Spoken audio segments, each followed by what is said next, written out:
Pernah dikenal sebagai calon lurah di kawasan Cikarang, Vicky seolah memberikan citra baik di benak orang-orang. Namun hal berbeda ditunjukkannya pula kepada penyanyi-penyanyi dangdut yang pernah ia pacari. Banyaknya wanita di sekitar Vicky menunjukkan bahwa Vicky adalah seorang penjajah cinta yang menebar rayuan untuk menjerat setiap perempuan.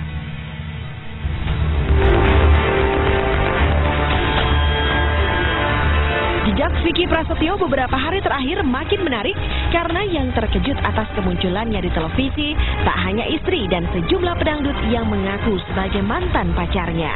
Di desa Karangasih, Cikarang, Bekasi, tetangganya juga kaget. Di kawasan ini Vicky dikenal antara lain ketika mencalonkan diri menjadi lurah pada 2012 lalu. Ia banyak membuat acara mulai dari santunan hingga pesta dangdut dengan penyanyi terkenal seperti Iva Trio Macan. Vicky juga diakui warga menjanjikan uang 50.000 kepada setiap pemilihnya, tapi tidak ditepati. Dan cerita ini sebagiannya juga diamini orang tua juga adik Vicky, tentu dengan sudut pandang berbeda. Pada saat dia pencalonan uang sih, uang 50.000 dan dikasih voucher gitu, dan kita seandainya kata nyolok dia itu kan jelas tuh biar kedetek sama dia, kata dia kasih kuponnya ntar di ini lagi ke dia, dibalikin lagi dari kasih uang 50.000 gitu. Tertahunya ya nggak ada uang, dia nihil semua. Dia kabur pada saat itu, kabur pas colokan itu dia nggak ada di tempat. Waktu itu kita kasih tiket 12.000 tiket. Bila mana nanti terpilih, kalian akan kita kasih 50.000. Mereka yang nyebut kita. Suara di situ 3.000. Yang minta dibayar sama kita 12.000. Siapa yang bodoh? Kita atau dia?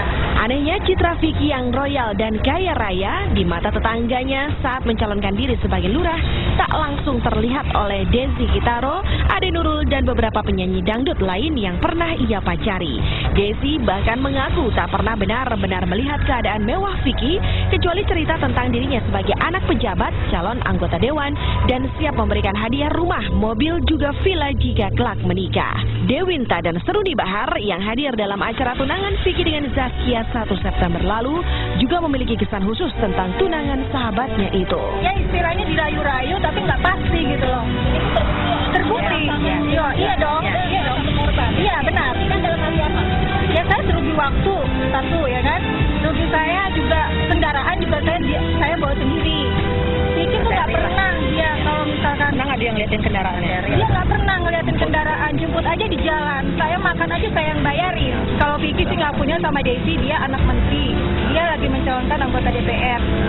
Tapi saya nggak tahu itu benar atau enggaknya, saya nggak tahu. Cuma dengar dari Vicky langsung gitu aja. Dan dia menjanjikan dia mau nikahin saya, membelikan rumah, mobil semuanya. Vicky itu Vicky itu gitu maksudnya ya ya itulah gitu loh, pokoknya ya dalam satu hari bisa 45 perempuan gitu loh. Mungkin itu. Tapi memang kalau kita ngeliat dari awal itu yang kita lihat, kita kan nggak kenal sosok Vicky ya. Cuman pas waktu itu kita datang tuh dia ngeliatin cewek itu kayaknya kayak nafsu gitu ya. Iya, kayaknya kelihatan kan kalau kita yang aja kayak yang gimana bilang itu kayak tadinya aku kan di sana pertama kan jauhan sama Kak Eko. Akhirnya dia ngeliatin aku temen aku tahu kalau diliatin sama dia, aku langsung main sama Kak Eko karena tipe-tipenya itu udah kelihatan GR banget itu. Bukan GR, ini fakta. Bukan GR itu fakta, tapi buktinya Jui juga digituin katanya. Iya. Cerita Desi Gitaro dan kawan-kawan tampaknya memang menggambarkan petualangan asmara Vicky yang licin dan pandai menaklukkan perempuan. Dan orang tuanya menanggapi biasa-biasa saja pengakuan para wanita yang pernah terjerat cinta Vicky itu. Anak saya laki-laki. Siapapun mereka yang dirayu-rayu, kenapa perempuannya mau? Anak saya juga bukan yang orang jelek, anak saya ganteng, pintar, cerdas. Seperti itu intinya.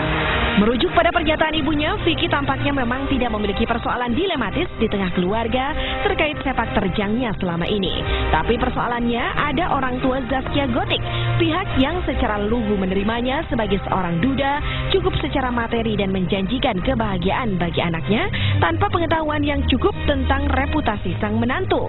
Bagi Sosi, jika benar Vicky masih berumah tangga, jauh lebih bijak jika ia kembali kepada istrinya dan meninggalkan Zaskia sebelum pernikahan terjadi.